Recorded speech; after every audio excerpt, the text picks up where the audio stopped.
El sol de la tarde, un disco de fuego implacable, se desplomaba sobre el pueblo de San Miguel del Monte, pintando las paredes de adobe de un color naranja agonizante. Don Ignacio, otrora conocido como el Fierro por su mano firme y su corazón recto, caminaba con paso cansino por la calle polvorienta.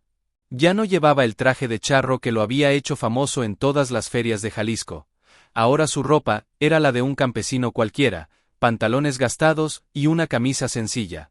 Pero su espalda, antaño erguida como un mezquite joven, ahora se curvaba bajo un peso invisible, el peso de la deshonra. Hacía exactamente un año. Un año desde que la traición había cegado su reputación como un golpe de machete. Todo por culpa de una acusación falsa. La desaparición de la joya familiar de los Mendoza, un relicario de oro que había pertenecido a la abuela del cacique del pueblo, don Ricardo Mendoza. La evidencia, plantada arteramente en su morral de cuero, había sido suficiente. No hubo juicio, solo el juicio de la gente, los murmullos que crecían como mala hierba, las miradas que se clavaban en su espalda como puñales. Don Ricardo, su amigo de toda la vida, había sido el primero en darle la espalda. Ignacio, lo siento, pero las apariencias, le había dicho, con la voz fría como una piedra de río. La humillación pública, en la plaza central, frente a todos los que lo habían vitoreado, había quebrado algo dentro de él. No lloró. Un charro no llora. Pero su fe en la justicia, en la lealtad, en la palabra de un hombre, se había esfumado para siempre. Ahora era solo el ex-charro, el sospechoso, el hombre al que ya no se le permitía ni siquiera montar en las fiestas patronales. Su único consuelo era su caballo, Centella, un animal de pelaje azabache y ojos que parecían entender el dolor humano mejor que cualquier persona. Esa noche, sentado en el corral de su humilde jacal, Ignacio acariciaba la cabeza de Centella. «Solo tú me quedas, viejo amigo», susurró, y el caballo resopló suavemente, como afirmando sus palabras. El viento traía el olor a tierra seca y a leña quemada, y con él, un presentimiento, una sensación de que su calvario no había terminado. De repente, Centella alzó la cabeza, orejas tiesas, mirando fijamente hacia la oscuridad que se cernía sobre el monte. Algo, o alguien, estaba ahí fuera. Y esa presencia silenciosa, era solo el primer movimiento en una partida que Ignacio ni siquiera sabía que se estaba jugando. El aire se enrareció, y una sombra larga y delgada se proyectó desde detrás del gran maguey que custodiaba la entrada. Algo iba a cambiar. El destino, caprichoso, estaba a punto de dar un giro inesperado. Ignacio no podía verlo, pero en las profundidades de la noche, los hilos de una verdad oculta comenzaban a tejerse. Centella, inquieto, pateó el suelo con una fuerza inusual. No era el gesto de un animal nervioso, sino la advertencia solemne de un guardián. Ignacio, sumido en su amargura, apenas lo notó. Su mente estaba en otra parte, reviviendo el momento en que don Ricardo, con desdén, había arrojado su chaparra al suelo, el símbolo de su honor. Esa imagen, grabada a fuego, era su prisión. Pero Centella veía más allá. Sus sentidos, afinados por la naturaleza, captaban la mentira que flotaba en el aire, el olor a perfidia que emanaba de la hacienda de los Mendoza, iluminada en lo alto del cerro. El caballo giró su poderoso cuello, y posó su mirada en su amo. En sus grandes ojos oscuros no había solo lealtad, había un conocimiento, una paciencia ancestral, como si supiera que debía esperar el momento exacto para actuar. Era como si el espíritu de la tierra misma habitara en aquella bestia noble, preparándose para guiar a su jinete caído hacia la redención. La brisa nocturna susurraba entre las hojas de los mezquites, llevando consigo ecos de un secreto enterrado. Un secreto que Centella, de alguna manera, ya conocía.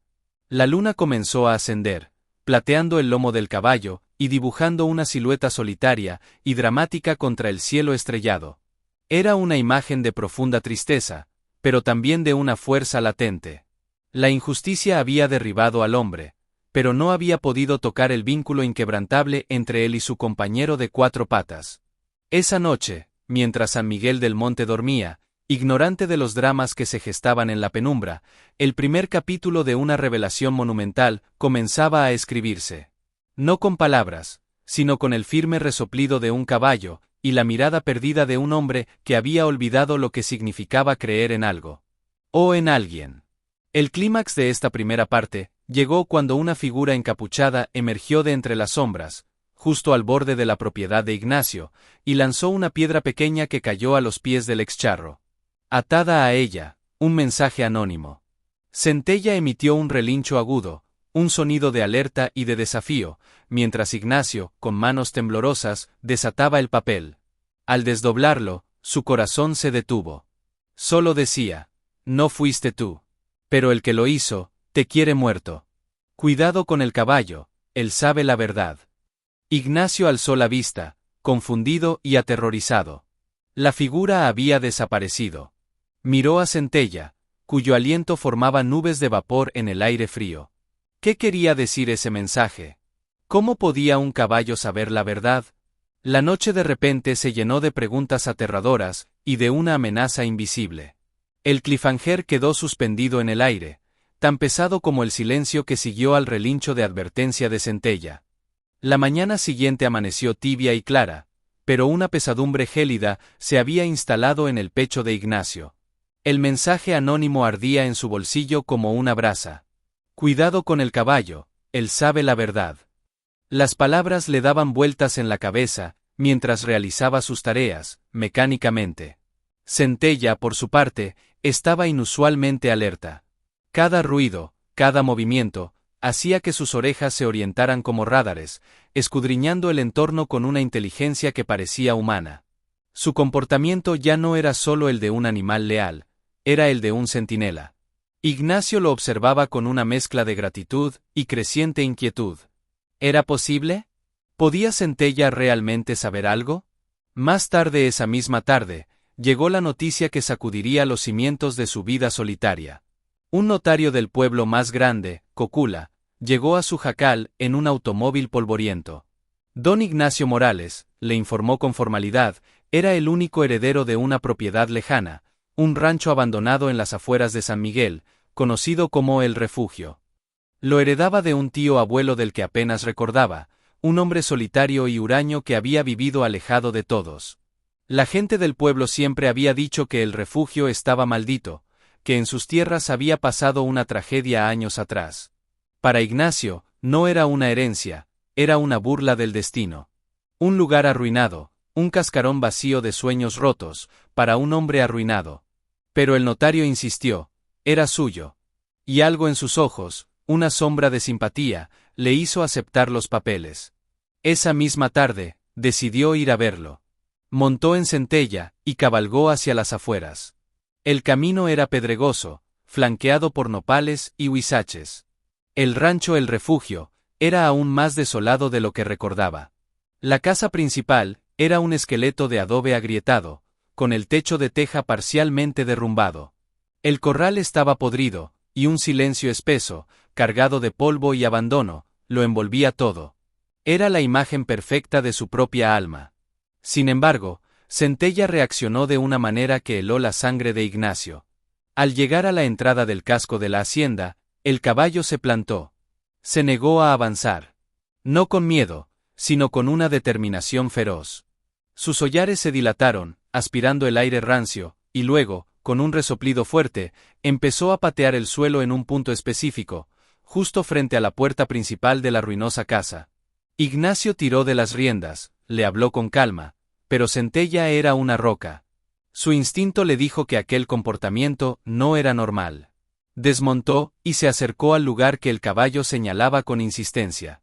La tierra estaba dura, compactada por años de intemperie. Pero en el centro del área que Centella pateaba, notó algo extraño.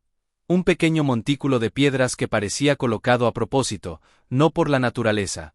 Con un mal presentimiento, Ignacio empezó a apartar las piedras con sus manos. El mensaje anónimo resonaba en su mente. Él sabe la verdad.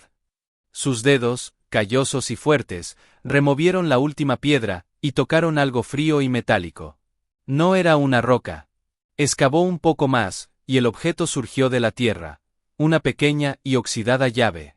No era una llave cualquiera, era antigua, de hierro forjado, con una elaborada cabeza en forma de flor. La reconoció al instante. Era idéntica a la llave del relicario de los Mendoza, la joya que él supuestamente había robado. Su corazón comenzó a latir con fuerza. ¿Qué hacía enterrada allí? Centella, al ver la llave, se calmó de inmediato. Se acercó y rozó su hocico con el hombro de Ignacio, como diciendo lo sabía. El excharro miró a su caballo, y por primera vez en un año, una chispa de esperanza, pequeña y temerosa, se encendió en su interior. Tal vez la justicia no estaba completamente muerta. Tal vez su condena no era eterna. Pero la aparición de la llave planteaba más preguntas que respuestas. ¿Quién la había enterrado allí? ¿Por qué? Y lo más importante, ¿qué habría? El rancho El Refugio ya no parecía solo una herencia envenenada. Era un rompecabezas, y Centella parecía tener la primera pieza. De repente, un ruido proveniente del interior de la casa en ruinas lo sobresaltó a ambos. Algo, o alguien, se movía entre los escombros. Centella emitió un relincho de alerta, girando hacia el sonido. Ignacio se puso en guardia, la llave apretada en su puño. No estaban solos. Alguien más sabía del secreto de El Refugio, y esa persona los estaba observando desde las sombras. El peligro se materializaba, y la partida por la verdad y la redención acababa de comenzar en serio. La tensión se podía cortar con un cuchillo. Ignacio, con la llave oxidada agarrada con tanta fuerza que le marcaba la palma, dio un paso hacia la casa derruida. Centella lo siguió de cerca, su cuerpo musculoso tenso como un resorte. El interior era una caverna oscura, llena de telarañas y muebles destrozados. Los rayos de sol se filtraban por los agujeros del techo, iluminando motas de polvo que danzaban en el aire. El ruido había cesado. Solo se escuchaba el crujir de sus propias botas sobre los escombros y el resoplido nervioso de Centella. Recorrieron la sala principal, la cocina con su horno de leña desmoronado, hasta llegar a lo que parecía haber sido un estudio. Allí, contra una pared, había un viejo escritorio de madera carcomida por la polilla. Ignacio se acercó. En el centro del escritorio, casi como una provocación, había un pequeño cofre de madera tallada, cubierto de una espesa capa de polvo. Y en su frente, una cerradura oxidada. Una cerradura que parecía tener exactamente la forma de la llave que acababa de encontrar. Con manos que apenas podía controlar, Ignacio sopló el polvo del cofre. La talla era tosca, pero reconocible. El símbolo de una espuela, el mismo que llevaba grabado en su vieja chaparra. Esto no era una coincidencia. Su tío abuelo, también charro, había guardado algo aquí. Con un nudo en la garganta, introdujo la llave en la cerradura. Gyro. Con un chasquido sordo y antiguo, la cerradura cedió. Al abrir la tapa, no encontró oro ni joyas. Solo un sobre amarillento, doblado con cuidado, y una pequeña y descolorida fotografía. En la foto, mucho más joven, estaba su tío abuelo, sonriendo, con el brazo alrededor de los hombros de un hombre que Ignacio reconoció de inmediato. Un don Ricardo Mendoza joven, radiante, con una complicidad en la mirada que hablaba de una amistad profunda. Ignacio sintió que el suelo se movía bajo sus pies. Don Ricardo y su tío abuelo habían sido amigos íntimos. ¿Por qué nunca lo había mencionado? ¿Por qué había dejado que este rancho cayera en la ruina? Con un presentimiento cada vez más oscuro, tomó la carta y comenzó a leer la escritura temblorosa de su anciano pariente. Las primeras líneas fueron un golpe directo al corazón. Si esta carta llega a tus manos, Ignacio, es porque mi silencio ya no puede proteger a nadie. Y porque la verdad, como la mala hierba, siempre termina por salir a la luz. El cliffhanger quedó suspendido en el aire, con Ignacio a punto de descubrir un secreto que involucraba directamente al hombre que lo había destruido. Los dedos de Ignacio temblaban sobre el papel amarillento. La voz de su tío abuelo, desde el más allá, comenzaba a tejer una historia de traición que se remontaba a décadas. Querido sobrino, decía la carta, cuando leas esto, yo ya no estaré. Y Ricardo Mendoza, el hombre que una vez consideré mi hermano, habrá mostrado su verdadero rostro. Hace 30 años, no fue solo tu padre quien murió en ese accidente en la barranca. Murió con el nuestro sueño de asociarnos, para criar el mejor ganado de la región. Ricardo y yo éramos socios, y tu padre era nuestro caporal. Pero la ambición de Ricardo era un veneno. Él saboteó las cinchas de la silla de tu padre. No fue un accidente. Fue un asesinato. Ignacio dejó escapar un jadeo. El aire le faltó. Su padre, a quien siempre había creído víctima de una caída fortuita, había sido asesinado. Y por el hombre que ahora era el cacique del pueblo, el mismo que lo había acusado de ladrón. La carta continuaba. Yo lo descubrí años después, por casualidad, cuando encontré entre sus cosas la herramienta con la que había cortado las cinchas. Me enfrenté a él. Mi amenazó. Dijo que si hablaba, acabaría con nuestra familia. Para comprar mi silencio, me dio este rancho, el refugio, que en realidad era suyo. Pero era una jaula de oro. Yo viví aquí, atormentado, cargando con la culpa de mi cobardía. Y ahora, Ignacio, temo que la historia se repita contigo. Ricardo es un hombre poderoso. Si esta carta está en tus manos, es porque él ha movido sus hilos contra ti también. Cuidado, muchacho. La serpiente no cambia de piel. La carta terminaba ahí. Ignacio se desplomó sobre una silla destartalada, la cabeza entre las manos. Toda su vida había sido una mentira. La muerte de su padre, su propia desgracia, todo conducía a Ricardo Mendoza. Centella se acercó y posó su cabeza sobre el hombro de su amo, como si intentara absorber su dolor.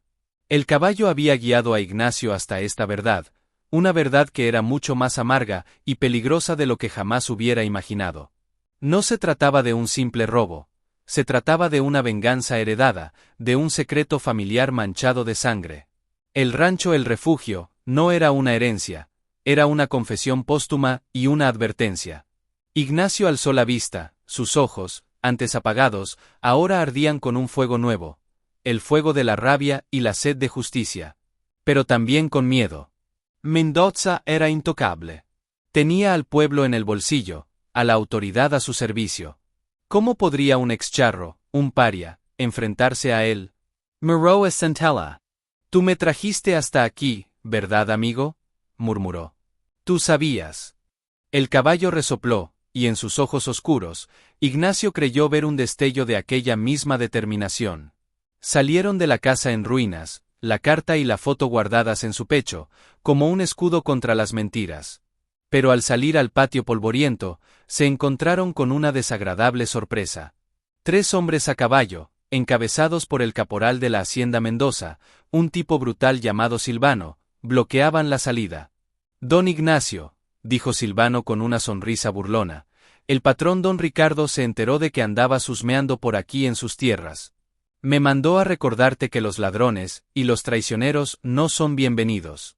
Y que si no quieres que te pase algo feo a ti, o a tu animal, mejor te olvides de lo que hayas encontrado. La amenaza era clara. Centella, sintiendo la hostilidad, se encabritó ligeramente, emitiendo un relincho desafiante. Ignacio lo calmó con una mano, pero su corazón latía con furia. Mendoza sabía. Sabía que él estaba cerca de la verdad. Y ahora la partida había escalado.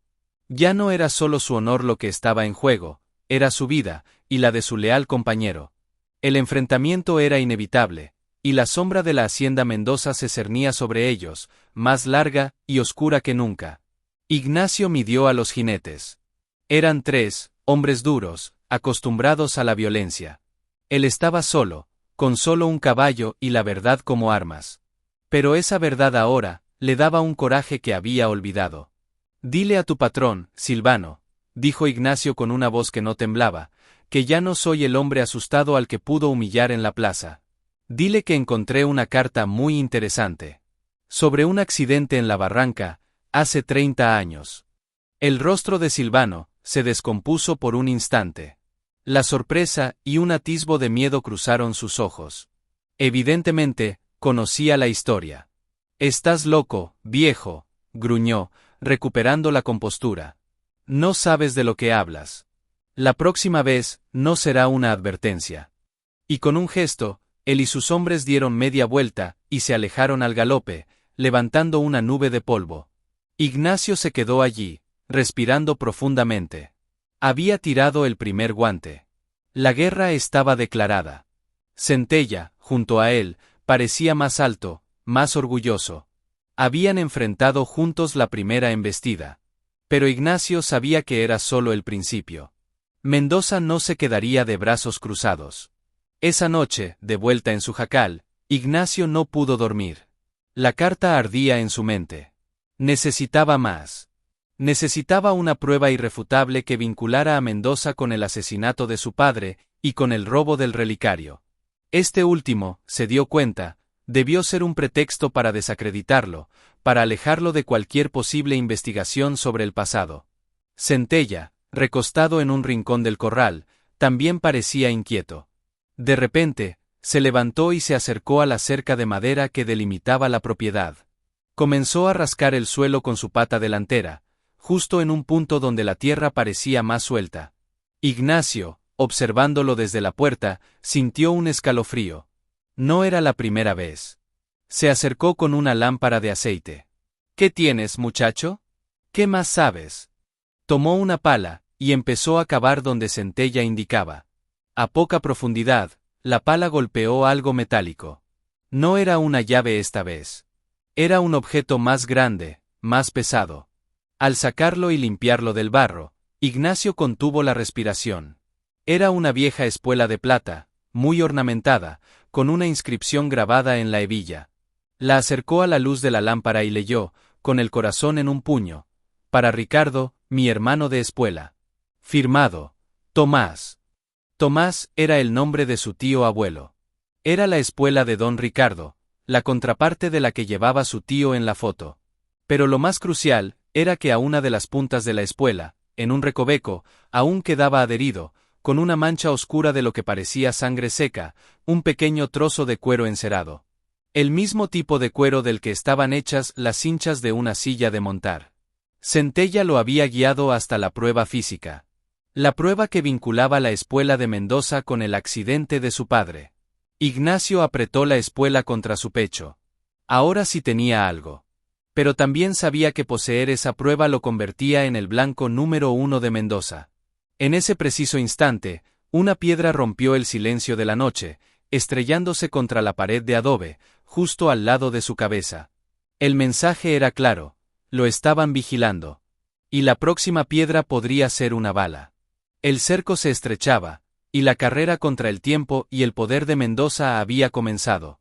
La espuela ensangrentada era ahora el objeto más valioso y peligroso que Ignacio poseía. La guardó en un lugar seguro, bajo una losa suelta en el piso de tierra de su jacal, junto con la carta y la llave. Sabía que no podía quedarse allí. Mendoza y sus hombres regresarían, y esta vez no serían amables. Centella, percibiendo la urgencia, estaba listo, nervioso, piafando en el corral. Ignacio tomó una decisión.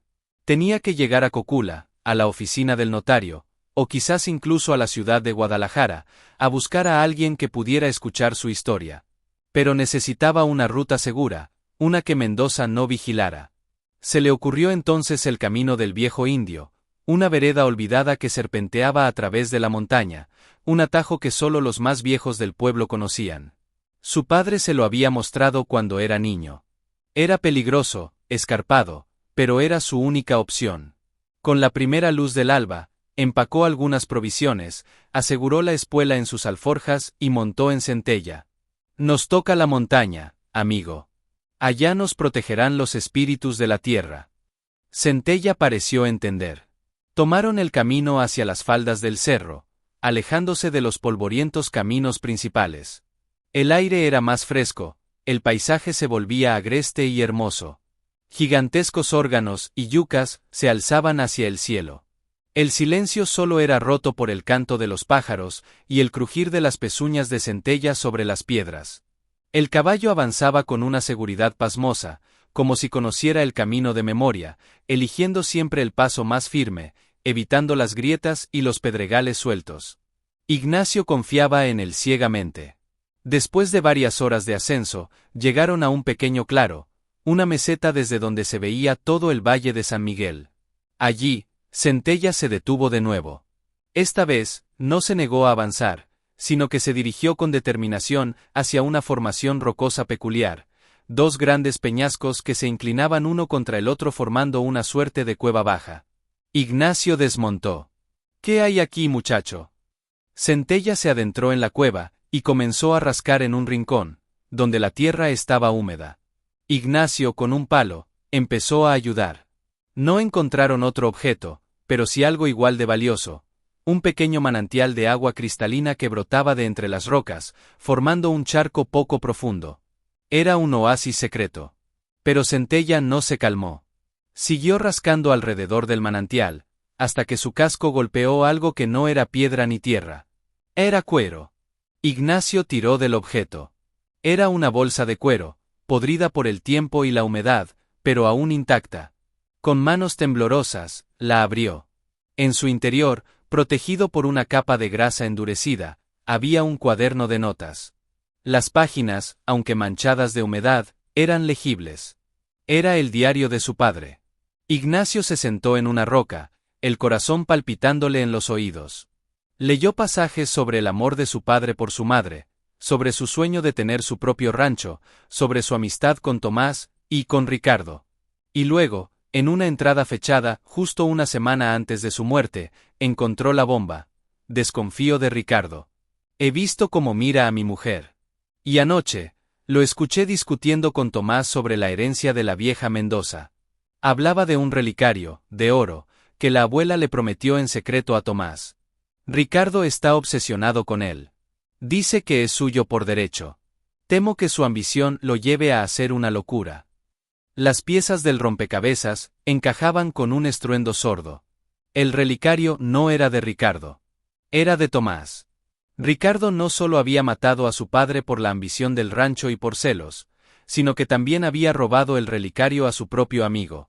Y décadas después, había usado esa misma joya, que legalmente nunca le perteneció, para tenderle una trampa a Ignacio y alejarlo del pueblo. La maldad del cacique no tenía límites. Ignacio guardó el diario con reverencia. Centella había guiado no solo a un manantial que le salvó la vida, sino a la prueba definitiva de los motivos de Mendoza: celos, ambición y avaricia. Estaban listos para enfrentarse a él. Pero cuando salieron de la cueva, la escena que encontraron los dejó paralizados.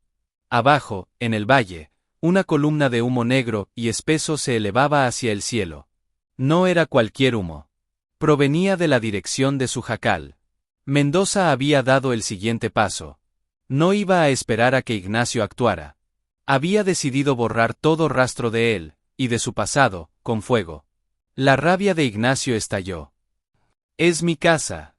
Centella, sintiendo la furia de su amo, relinchó con una fuerza que resonó en toda la montaña. La persecución había terminado. Ahora comenzaba la cacería. Ignacio montó en Centella con una agilidad que no tenía desde sus años de charro. La visión del humo, la destrucción de su último refugio, lo transformó. Ya no era el hombre derrotado, era la encarnación de la venganza. «Vamos, Centella. No le dejemos quemar la verdad». El caballo, como si hubiera estado esperando esta orden toda su vida, emprendió el descenso a una velocidad vertiginosa. Bajaron por la montaña como un rayo, esquivando árboles y saltando sobre arroyos, un solo ser impulsado por la urgencia y la ira. Ignacio sabía que no se trataba solo de su jacal. Mendoza estaría buscando la espuela y el diario. Si los encontraba, todo estaría perdido. Tenían que llegar primero. El paisaje se volvía un borrón a su alrededor. El viento silbaba en sus oídos. Centella jamás había corrido así. Cada músculo de su cuerpo era pura potencia y determinación. Era como si el espíritu de todos los charros injusticiados cabalgara con ellos. Llegaron al borde del monte, y vieron la escena dantesca. Su jacal era una pira humeante. Las llamas aún lamían los postes de madera del corral. Y alrededor, a caballo, estaban Silvano y sus 2 hombres, registrando los escombros con palos. «Busquons bien. Tiene que estar aquí esa maldita espuela», gritaba Silvano. Ignacio no lo pensó 2 veces.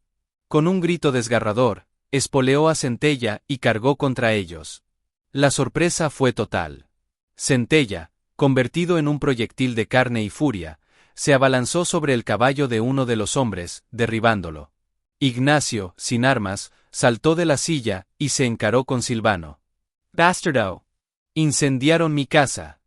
La pelea fue brutal, cuerpo a cuerpo. Ignacio, aunque mayor, tenía la fuerza de la desesperación. Centella, por su parte, se ocupaba del otro hombre, pateando y mordiendo, manteniéndolo a raya. Era una escena caótica, de polvo, humo y violencia. Silvano, más joven y fuerte, logró someter a Ignacio, poniéndole un cuchillo en la garganta. Se acabó, viejo. Don Ricardo manda recuerdos. En ese instante, Centella, al ver a su amo en peligro, emitió un relincho que era un grito de guerra. Cargó contra Silvano con una ferocidad incontenible. El caporal, para esquivar el embate, soltó a Ignacio y rodó por el suelo. Fue el descuido que Ignacio necesitó. Se levantó y, con un puñado de tierra, cegó momentáneamente a Silvano. La lucha era feroz. Pero de repente, un sonido cortó el aire, el disparo de un rifle. Todos se congelaron. A lo lejos, en el camino, una patrulla de policía rural se acercaba al galope. Alguien, tal vez un vecino compadecido, había dado la alarma. Silvano y sus hombres, malheridos, no tuvieron más remedio que huir montando como podían, dejando atrás el jacal en ruinas. Ignacio, jadeante y magullado, se apoyó en el cuello de Centella. Se habían salvado por los pelos. Pero la llegada de la policía no era necesariamente una buena noticia. En este pueblo, la ley solía estar del lado de quien tenía más dinero. Y el hombre con más dinero era Ricardo Mendoza. El oficial al mando, un tipo con bigote y mirada dura, se acercó. Don Ignacio Morales. Queda usted detenido por agresión y por el incendio de su propia propiedad, con el fin de cobrar un seguro. La jugada de Mendoza era maquiavélica. No solo lo había destruido, sino que ahora lo acusaba a él. Ignacio, maniatado, miró a Centella, quien observaba la escena con unos ojos que brillaban con una inteligencia casi humana. El caballo no iba a permitir que esto terminara así. Mientras los policías se llevaban a Ignacio, Centella se alejó trotando, desapareciendo entre los matorrales. No huía. Tenía un plan. Iba a hacer lo que ningún humano podría hacer: enfrentar solo al verdadero culpable. El cliffhanger dejaba a Ignacio en la peor de las situaciones, pero la esperanza cabalgaba libre en forma de un caballo leal y vengativo.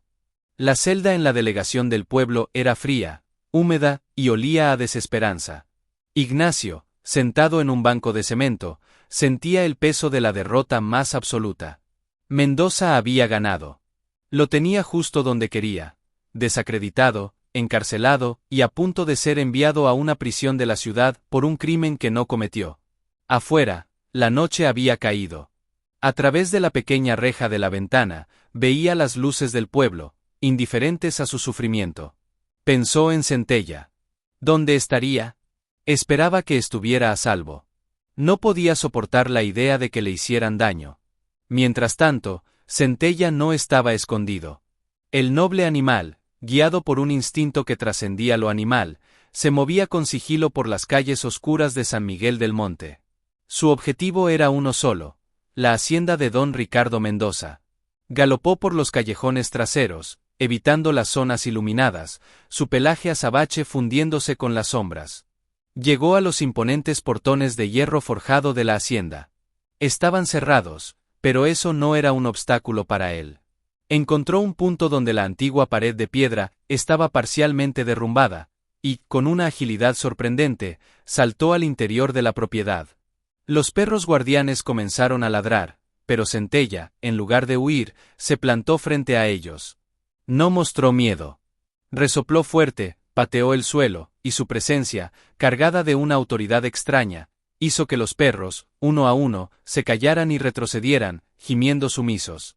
Avanzó por los jardines bien cuidados hacia la casa principal, una construcción colonial blanca y majestuosa. Las luces estaban encendidas en el estudio de la planta baja. Centella se acercó a la ventana francesa y se asomó.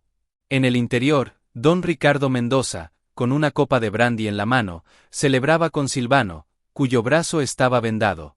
Para siempre nos hemos librado de ese fantasma y de su maldito caballo, dijo Mendoza con una sonrisa cínica.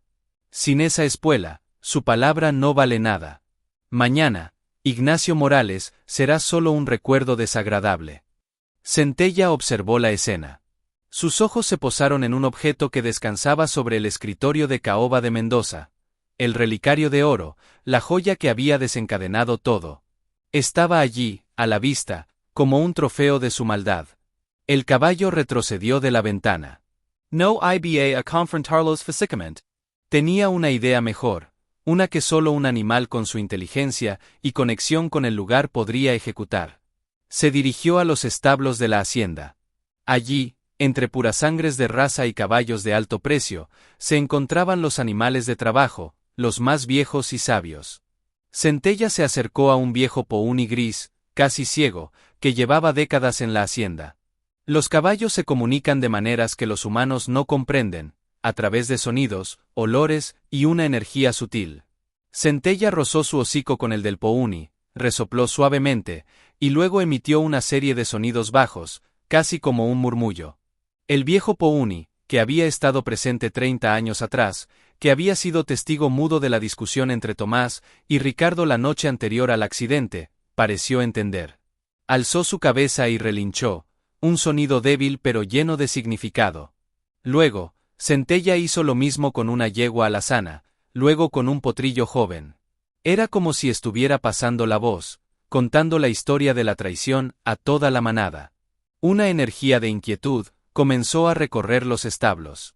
Los caballos, que normalmente eran dóciles, empezaron a piafar, a moverse nerviosos en sus pesebres. Los estableros, extrañados, intentaban calmarlos, pero era inútil. Centella, habiendo sembrado la semilla del caos, salió de los establos y se dirigió de nuevo hacia la casa. Esta vez, no se escondió. Se plantó en medio del jardín, frente a la ventana del estudio, y emitió el relincho más potente y desgarrador que Ignacio jamás le había escuchado. Un sonido que era una acusación, un lamento y un desafío, todo en uno. Don Ricardo, al oírlo, se levantó sobresaltado y se asomó a la ventana. Al ver a Centella allí, iluminado por la luna, con los ojos fijos en él como dos brasas, palideció. Ese maldito animal. Silvano mátalo. Pero cuando Silvano salió con su rifle, Centella ya no estaba. Había desaparecido en la oscuridad. Sin embargo, el caos que había sembrado en los establos estaba llegando a su punto máximo. De repente, los caballos, liderados por el viejo pouni, comenzaron a forcejear con sus pesebres. Uno, luego otro, lograron soltarse y salieron al corral principal. Fue un efecto dominó. En minutos, toda la manada, más de 20 caballos, estaba suelta, corriendo y relinchando frenéticamente por los jardines, pisotonando los rosales, derribando macetas. El escándalo era monumental. Los sirvientes salían corriendo, gritando. Mendoza, desde su ventana, veía con horror cómo su preciada hacienda se sumía en el caos, dirigido por la sombra de un caballo que parecía ser la encarnación de su culpa. Centella no los atacaba. Simplemente los guiaba, los incitaba a rebelarse. Era una revuelta animal, un yuicho silencioso e implacable. La noticia no tardó en llegar al pueblo. Alguien vio el alboroto desde lejos y corrió a la delegación. Jefe, algo pasa en la hacienda de don Ricardo. Todos los caballos se volvieron locos. El oficial al mando, confundido, salió a ver. Ignacio, desde su celda, escuchó los comentarios. Y supo, con una certeza absoluta, que era Centella. Su caballo no lo había abandonado. Estaba librando su propia batalla. Una batalla que, tal vez, podría darle la vuelta a la situación. La rebelión de los caballos era un mensaje, y todo el pueblo estaba a punto de recibirlo. El alboroto en la hacienda Mendoza era indescriptible. Caballos de pura raza, valuados en miles de pesos, corrían como posesos, relinchando de una manera que sonaba extrañamente angustiada. No era el comportamiento de animales asustados, sino de criaturas que intentaban comunicar algo a gritos. Centella, desde las sombras, observaba. Su trabajo no había terminado. Mientras la atención de todos estaba en contener a la manada, él se coló de nuevo hacia la casa principal. La puerta trasera de la cocina estaba abierta, con los cocineros y sirvientes asomados, observando el espectáculo. Centella pasó junto a ellos como un fantasma, entrando en la mansión. Sus cascos resonaron sobre los pisos de cerámica pulida. Olfateó el aire, buscando un olor específico, el del relicario de oro. Lo siguió como un sabueso, a través del salón, hasta el estudio. La habitación estaba vacía. Mendoza y Silvano estaban afuera, tratando de calmar a los animales. Centella se acercó al escritorio. Con un movimiento preciso de su hocico, empujó el relicario, haciéndolo caer al suelo. Luego, con una de sus patas delanteras, lo golpeó con fuerza contra la pata de madera del escritorio. El relicario, antiguo y frágil, se abrió de golpe. No contenía una foto o una reliquia religiosa, como todo el mundo suponía. En su interior, cuidadosamente doblado, había un pequeño pedazo de papel. Centella lo tomó con sus labios, con una delicadeza sorprendente, y lo sacó de su compartimento. En ese momento, Mendoza, exhausto y furioso, entró en el estudio. Al ver a Centella con el papel en la boca, y el relicario abierto y vacío en el suelo, su rostro se descompuso en una mueca de puro terror. «¡No! Dame eso, maldita bestia!», gritó, lanzándose hacia el caballo. Pero Centella era más rápido. Esquivó el embate y salió galopando del estudio, hacia el salón principal. Mendoza lo siguió, blandiendo un cenicero de plata. «¡Alto! Silvano, detén a ese caballo». La escena era surrealista.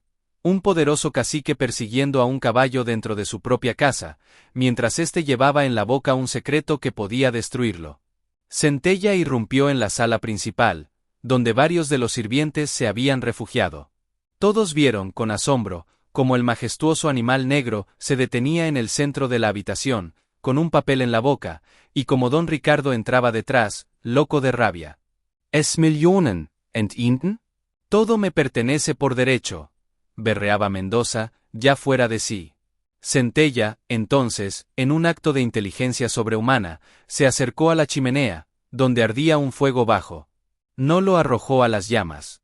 En cambio, se volvió hacia la multitud de sirvientes, y con un movimiento de cabeza, lanzó el papel a los pies de la cocinera más antigua, una mujer llamada Doña Chabela, que había servido en la casa desde la época del tío Tomás.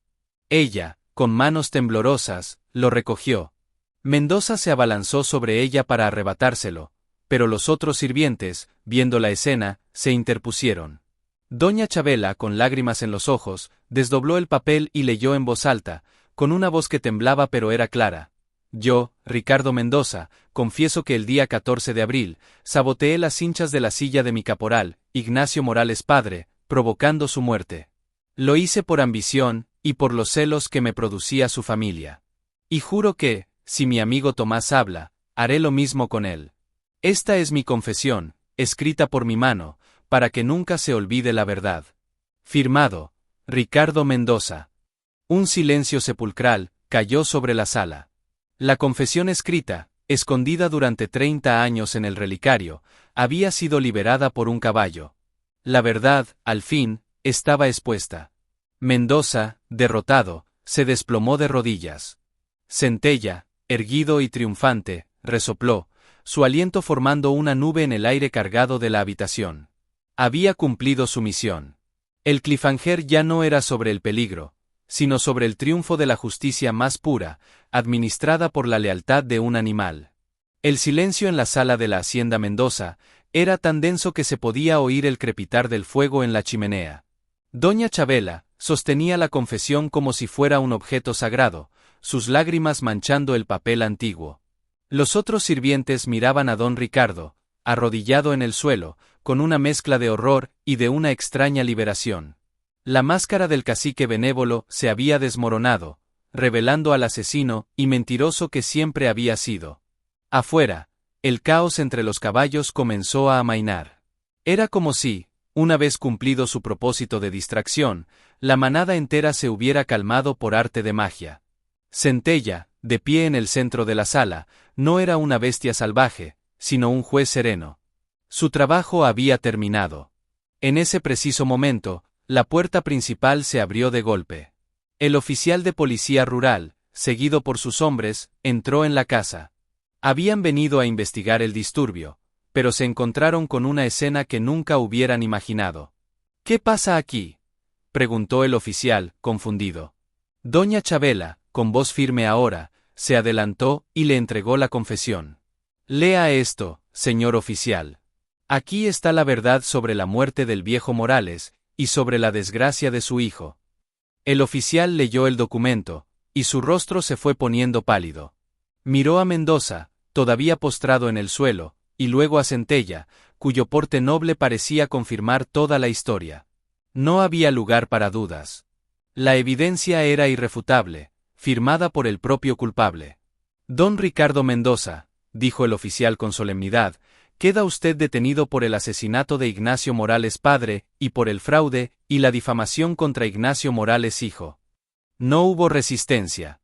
Mendoza estaba quebrado, vencido no por un hombre, sino por la lealtad de un caballo y el peso de su propia conciencia, que había explotado en el momento más inesperado.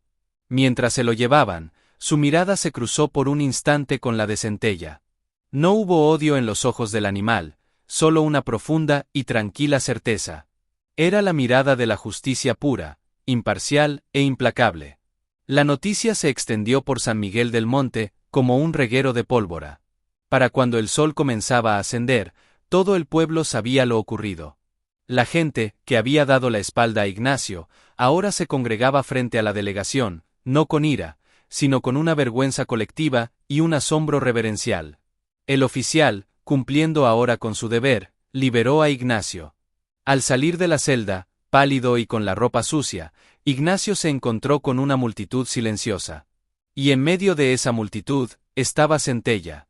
El caballo se abrió paso entre la gente, y se acercó a su amo, rozando su hocico con su mejilla. Ignacio abrazó el cuello de su compañero, y por primera vez en un año, las lágrimas que no había derramado por su humillación, brotaron libremente. No eran lágrimas de dolor, sino de agradecimiento y de una paz profunda. Tú lo hiciste, ¿verdad, muchacho? Susurró entre lágrimas. Tú me devolviste la justicia. Centella resopló suavemente, como un suspiro de alivio. La historia había llegado a su fin. Don Ricardo Mendoza fue encarcelado, y sus propiedades, incluyendo el rancho El Refugio, pasaron a manos de Ignacio como reparación por los daños, tras un largo proceso legal. Ignacio no se llenó de riquezas.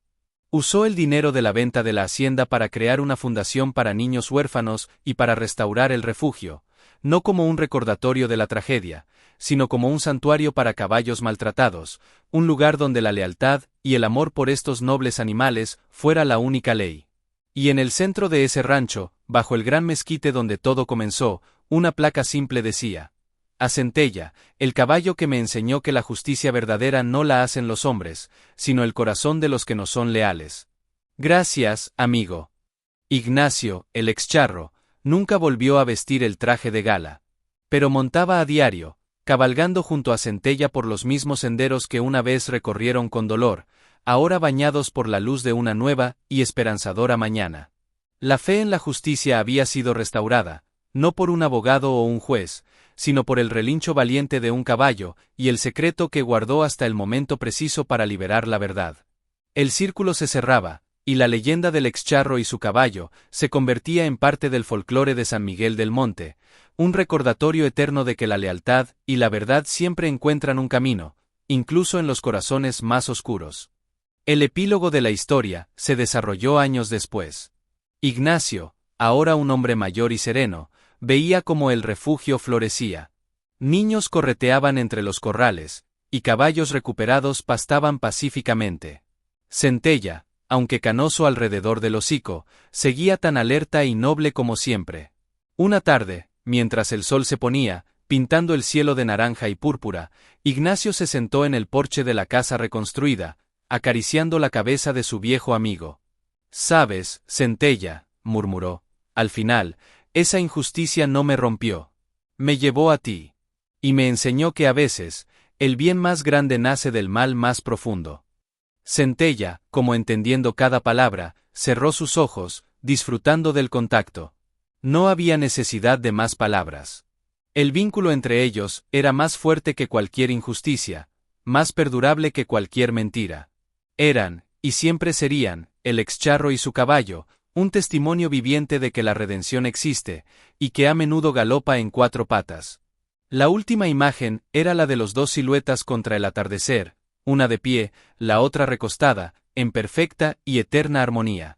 El viaje había terminado. La justicia, por fin, estaba servida.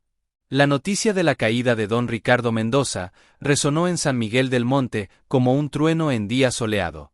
La confesión, extraída de las fauces mismas de la mentira por un caballo, era el único tema de conversación en la cantina, en el mercado, en las puertas de las casas de adobe.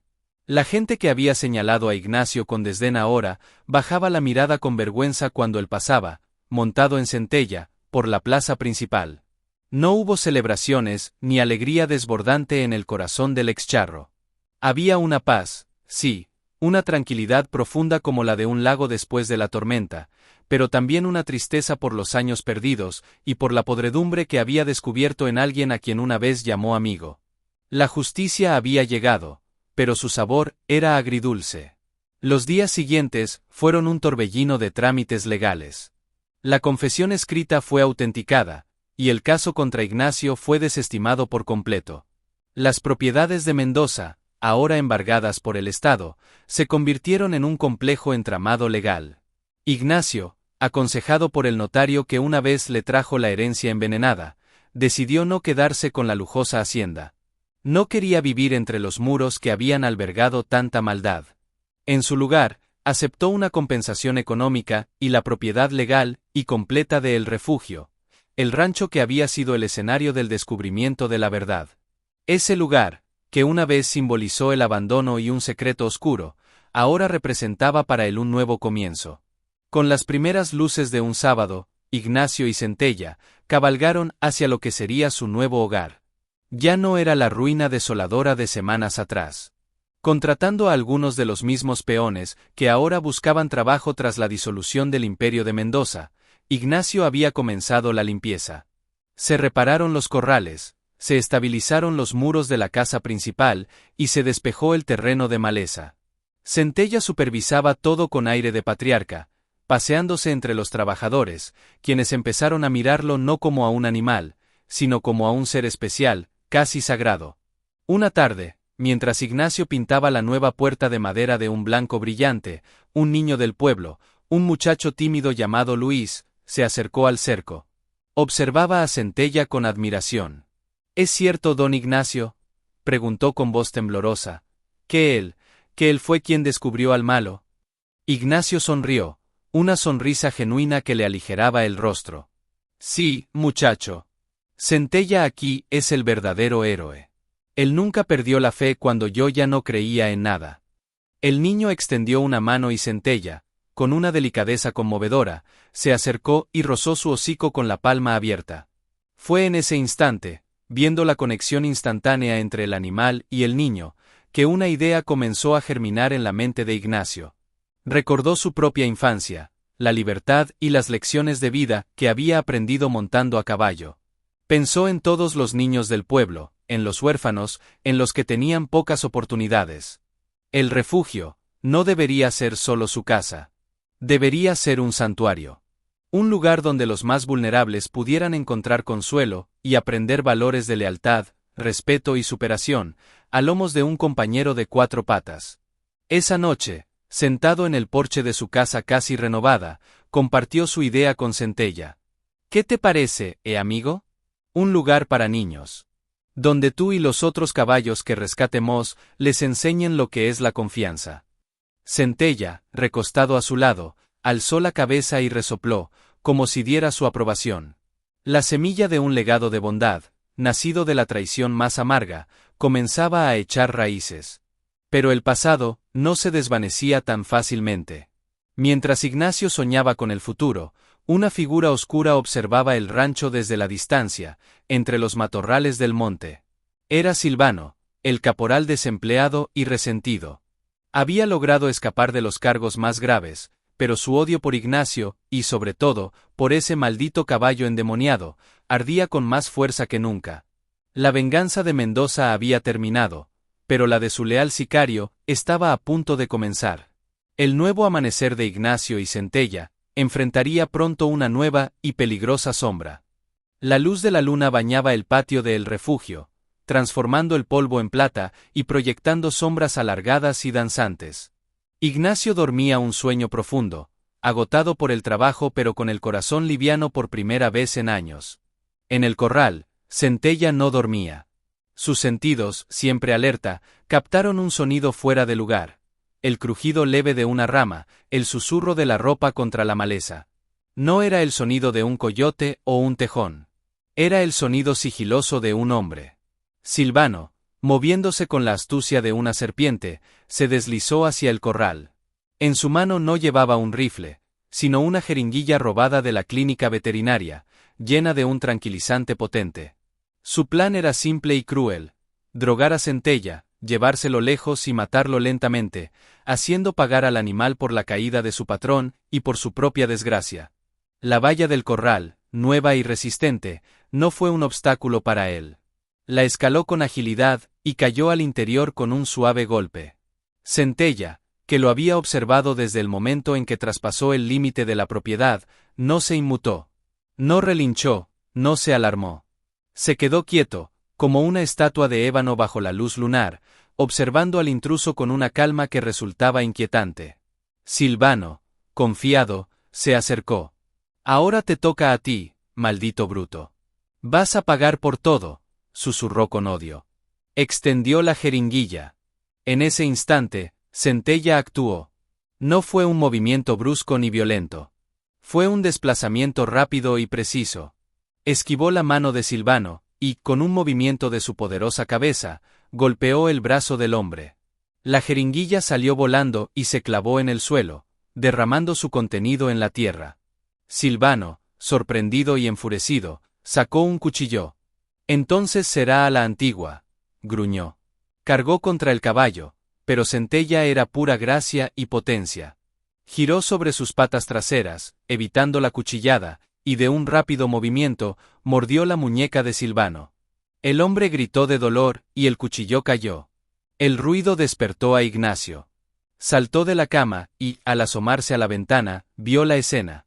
Silvano forcejeando con su caballo en el corral iluminado por la luna. El corazón le dio un vuelco. Agarró su vieja escopeta, que no usaba desde hacía años, y salió corriendo. Para cuando llegó al corral, la pelea había terminado. Centella tenía a Silvano acorralado en un rincón, sin escapatoria. El animal no lo atacaba, solo lo contenía, resoplando furiosamente, sus hollares dilatados. Era un guardián, no un verdugo. Ignacio apuntó con la escopeta. «Silvano, aléjate de mi caballo». El caporal, derrotado y aterrorizado por la inteligencia y fuerza que había visto en los ojos del animal, levantó las manos. Está bien, no me hagas nada». Ignacio no disparó. Llamó a la policía rural, que llegó minutos después. Silvano fue arrestado, esta vez por allanamiento e intento de robo de ganado. Mientras se lo llevaban, Ignacio se acercó a Centella y lo abrazó fuerte. «Me salvaste otra vez», murmuró contra su cuello. El caballo se relajó, rozando a su amo con su cabeza. La lección era clara. El bien que habían sembrado ya estaba dando frutos, atrayendo incluso a las sombras, pero su unión era un muro impenetrable. La paz en el refugio era una paz vigilada, custodiada por la lealtad inquebrantable de un caballo que había demostrado, una vez más, que su papel no era solo el de un compañero, sino el de un protector. La leyenda crecía, y con ella, la seguridad de que ningún mal podría volver a tocar aquel lugar sagrado. El amanecer encontró a Ignacio y Centella de pie en el portal, observando cómo los primeros rayos de sol doraban los campos. El peligro había pasado, y el camino para construir su sueño, el santuario para los niños, estaba finalmente despejado. Con la amenaza de Silvano neutralizada, una energía renovada invadió el refugio. La noticia del intento de agresión contra Centella, lejos de asustar a la gente, solidificó el estatus casi mítico del caballo y de su amo. Los mismos vecinos que antes murmuraban, ahora se ofrecían a ayudar. Llegaban con tablones de madera, con latas de pintura, con ofertas de trabajo voluntario. El rancho se transformó en un hervidero de actividad positiva. La casa principal fue restaurada por completo, no con lujos, sino con una calidez rústica y acogedora. Se construyeron grandes corrales amplios y seguros, pesebres nuevos y una pequeña clínica veterinaria básica. Ignacio viajó a un mercado de ganado, y, en lugar de comprar caballos jóvenes y fuertes, buscó específicamente a los que nadie quería. Un viejo pouni ciego que había sido de tiro, una yegua coja abandonada por su dueño, un potrillo asustadizo que había sido maltratado. Centella, como el patriarca indiscutible de la manada, los recibió a todos con una paciencia infinita.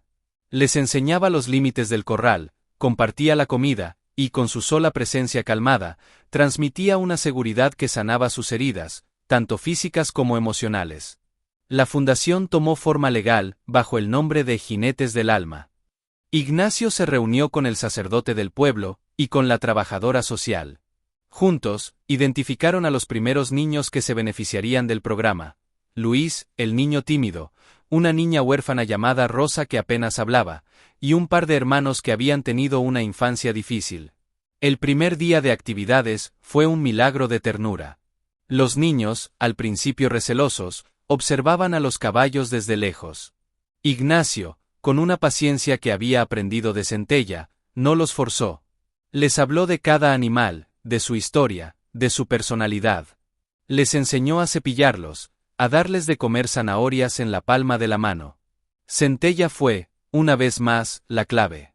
Se acercó a Rosa, la niña silenciosa, y se recostó en el suelo frente a ella, invitándola con su docilidad. La niña, tras largos minutos de duda, extendió una mano y tocó su suave hocico. Una sonrisa, pequeña y luminosa, floreció en su rostro. Fue la primera vez que la veían sonreír. Luis, por su parte, perdió todo su miedo, y comenzó a ayudar con entusiasmo en las tareas del corral. Ignacio observaba la escena, con un nudo de emoción en la garganta. Este era el verdadero tesoro. No el oro de un relicario, sino la luz en los ojos de un niño que recuperaba la confianza. Las tardes en el refugio se llenaron de risas, de relinchos amistosos y del sonido de los cascos contra la tierra. Los niños no solo aprendían a montar, aprendían responsabilidad, respeto por la vida y el valor de la lealtad. Centella era el maestro principal. Con su intuición, se acercaba al niño que más lo necesitaba cada día, permitiéndole peinarlo o dar un paseo lento a su lado. Se corrió la voz, y Jinetes del Alma empezó a recibir donaciones pequeñas de pueblos vecinos e incluso de la ciudad. Ignacio no se enriqueció. Cada peso era invertido en mejorar las instalaciones y en ayudar a más niños. El rancho que una vez fue sinónimo de un secreto mortal, ahora era un faro de esperanza. Una tarde, llegó una visita inesperada. Era doña Chabela, la cocinera que había leído la confesión en voz alta. Traía una olla enorme de mole. Es para usted, don Ignacio, y para los pequeños. Es lo menos que puedo hacer, dijo con lágrimas en los ojos. Usted y su caballo le devolvieron el honor a este pueblo. Ignacio la invitó a quedarse, y ella se convirtió en una voluntaria más, cocinando para todos cada fin de semana. La comunidad se estaba sanando, unida alrededor de la historia de redención que se vivía en el refugio. Mientras los niños jugaban y los caballos pastaban, Ignacio y Centella se retiraban a la sombra del gran mezquite. No hacía falta hablar. El pasado había quedado atrás, y el presente era más pleno y feliz de lo que jamás hubieran imaginado. Habían encontrado su propósito, y era un propósito que construían juntos, un legado de amor que se multiplicaba con cada sonrisa infantil y con cada relincho de agradecimiento de los caballos rescatados. La injusticia los había quebrado, pero de esas grietas había brotado una luz mucho más poderosa. Sin embargo, la vida siempre guarda sorpresas. Una tarde, mientras Ignacio revisaba la contabilidad de la fundación, llegó un sobreoficial del gobierno del estado. Lo abrió con cierta aprensión, temiendo algún problema burocrático. Para su sorpresa, era una invitación. El gobernador, quien se había enterado de la extraordinaria historia a través de un artículo periodístico, quería concederle a Ignacio, y de manera simbólica, a Centella, una medalla al mérito cívico y al valor. La ceremonia sería en el Palacio de Gobierno, en Guadalajara. Ignacio leyó la carta una y otra vez, incrédulo. Él, el excharro humillado, recibiendo una medalla del gobernador. La ironía del destino era absoluta. Se lo contó a Centella, que masticaba heno tranquilamente. ¿Qué te parece, Nos vamos de paseo a la ciudad. El caballo dejó de masticar y lo miró, como sopesando la idea. Ignacio casi podía jurar que vio un destello de curiosidad en sus ojos oscuros. Decidió aceptar. No por la medalla, sino para darle más visibilidad a Jinetes del Alma. Quizás con eso, podrían ayudar a más niños. La noticia causó revuelo en San Miguel del Monte. El pueblo entero se volcó en apoyo. Le prestaron un remolque para caballos en perfectas condiciones, para transportar a Centella con todas las comodidades. Le consiguieron un traje de charro nuevo, no para vanidad, sino como un símbolo de que había recuperado su honor. El día del viaje, una pequeña caravana de vecinos los acompañó hasta las afueras del pueblo, despidiéndolos con vítores. El viaje a la ciudad fue una experiencia en sí misma para Centella, que observaba el mundo pasar por la ventanilla del remolque con una calma filosófica. Llegaron a Guadalajara, a la grandiosa plaza frente al Palacio de Gobierno. Ignacio, con su nuevo traje, se sentía fuera de lugar, pero la presencia de Centella a su lado, tranquilo y majestuoso, le daba una fuerza inmensa. Periodistas y curiosos los rodeaban, tomando fotos. La historia del caballo que había destapado una conspiración de décadas era irresistible. La ceremonia fue breve pero emotiva. El gobernador elogió el coraje de Ignacio para enfrentar la adversidad y, mirando a Centella, dijo: "Y hoy honramos también la lealtad silenciosa que a veces nos da las lecciones más profundas. Este animal nos recuerda que la justicia tiene muchas formas". Cuando le colocaron la medalla en el pecho a Ignacio, éste pidió permiso para hablar. Con voz firme, agradeció el honor, pero dedicó todas sus palabras a Jinetes del Alma. Habló de los niños, de los caballos rescatados, de la importancia de dar segundas oportunidades. Fue su verdadero discurso de victoria. Al final, y ante el asombro de todos, Ignacio se acercó a Centella, y con un gesto simbólico, colgó la cinta de la medalla en el cabezal de su compañero. «Él se lo merece más que yo», declaró. Los flashes estallaron. La imagen del caballo con la medalla al cuello dio la vuelta al estado. Era el cierre perfecto, la redención completa. De regreso a El Refugio, exhaustos pero felices, Ignacio y Centella volvieron a su vida tranquila. La medalla quedó colgada en un lugar prominente de la sala, no como un trofeo personal, sino como un recordatorio del increíble viaje que habían emprendido juntos. El mañana se presentaba lleno de promesas, de niños por ayudar y de vidas por sanar. Juntos, el excharro y su caballo habían encontrado no solo justicia, sino una razón de ser que trascendería sus propias vidas.